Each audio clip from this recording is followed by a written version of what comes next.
Yang pertama di sini ada buku besar. Nah, pengertian buku besar yaitu catatan utama yang merangkum semua transaksi keuangan berdasarkan jurnal untuk mengetahui saldo setiap akun dan menyusun laporan keuangan.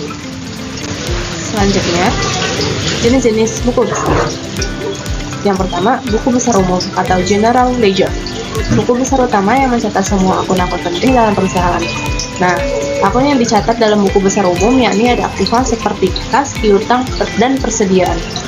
Lalu ada kewajiban seperti utang, usaha, dan utang. Lalu ada modal, pendapatan, dan beban. Lalu yang kedua ada buku besar pembantu atau Subsidiary Ledger. Nah, buku yang merinci semua informasi dari satu akun dalam buku besar umum yang terlalu besar atau kompleks. Misalkan, buku besar pembantu piutang. Fungsinya ini merinci saldo piutang dari tiap-tiap pelanggan. Lalu yang kedua ada buku besar pembantu utang. Fungsinya merinci utang kepada masing-masing supplier. Yang ketiga, ada buku besar khusus atau Special Ledger. Digunakan untuk mencatat transaksi tertentu secara khusus sebelum dipindahkan ke buku besar umum. Nah, contoh buku besar khusus yaitu buku pembelian, buku penjualan, buku penerimaan kas, dan buku pengeluaran kas. Selanjutnya ada tujuan dari buku besar. Buku besar memiliki banyak tujuan, diantaranya ada mengelompokkan transaksi berdasarkan akun, seperti akun kas sendiri, akun piutang sendiri, dan akun lainnya. Lalu selanjutnya ada untuk mengetahui jumlah saldo akhir setiap akun. Selanjutnya ada untuk menjadi dasar membuat neraca saldo. Buku besar juga memiliki bentuk. Bentuknya ada 3, yaitu bentuk T, bentuk kontrol, dan bentuk staffel. Yang pertama, bentuk T itu memiliki debit di sebelah kiri dan di sisi kanan ada kredit. Bentuknya seperti T. Lalu selanjutnya ada bentuk kontrol. Bentuk kontrol, kolom kirinya ada debit dan kolom kanannya ada kredit. Mirip dengan bentuk T, tapi dalam format table. Lalu selanjutnya ada bentuk staffel. Diisi dengan beberapa kolom seperti tanggal, keterangan, ref, debit, dan saldo.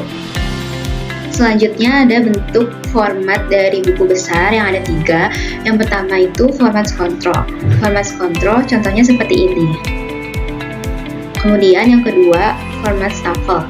Format staffel contohnya seperti ini. Format staffel itu seperti format kontrol, tapi format staffel ada saldo akhir.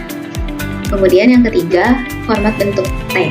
Format bentuk T ini menambahkan saldo akhir, tapi ada posisi debit dan kreditnya. Jadi, misalkan saldo normal akun tersebut itu debit, maka saldo akhirnya ditulisnya debit.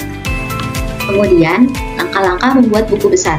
Yang pertama, ambil transaksinya dari jurnal umum yang sebelumnya sudah dibuat, kemudian pindahkan ke akun yang sesuai. Jadi, akunnya itu harus sesuai dengan urutan HUMPB. Harta, utang, modal, pendapatan, dan beban. Yang ketiga, posisikan di debit atau kreditnya. Yang keempat, hitung saldo akhir tiap akunnya. Selanjutnya ada neraca saldo. Neraca saldo merupakan daftar yang memuat saldo akhir dari seluruh akun yang terdapat dalam buku besar, baik yang berada di posisi debit maupun kredit pada akhir periode akuntansi. Selanjutnya ada tujuan neraca saldo. Yang pertama, untuk memastikan keseimbangan antara debit dan kredit. Yang kedua, untuk mendeteksi kesalahan pencatatan lebih awal. Yang ketiga, menjadi dasar untuk menyusun laporan keuangan. Dan yang terakhir, untuk memudahkan penyusunan jurnal penyesuaian. Selanjutnya ada hubungan buku besar dan neraca saldo. Yang pertama, buku besar berisi catatan transaksi per akun.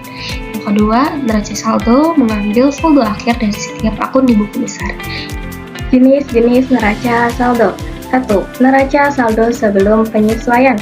Disusun setelah semua transaksi dicatat di jurnal dan diposting ke buku besar. Pada tahap ini belum dilakukan penyesuaiannya. Kedua, neraca saldo setelah penyesuaian.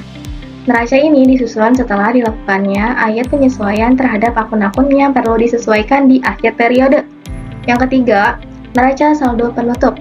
Ini adalah neraca saldo yang disusun setelah ayat penutup dibuat, hanya berisi akun neraca atau akun yang tidak ditutup. Contoh tabel neraca saldo.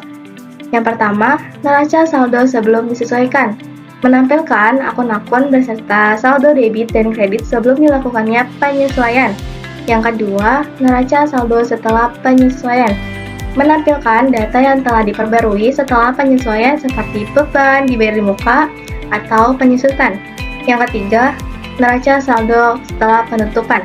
Pada tabel ini, hanya akun neraca yang masih ditampilkan. Akun nominal seperti pendapatan dan beban sudah ditutup. Selanjutnya, kesimpulan. Kesimpulan dari materi ini yaitu buku besar mencatat seluruh transaksi secara rinci per akun. Setelah semua transaksi dicatat, saldo dari buku besar dikumpulkan dalam neraca saldo. Neraca saldo ini berfungsi untuk memastikan pencatatan sudah balance sebelum membuat laporan keuangannya. Cukup sekian dari kami.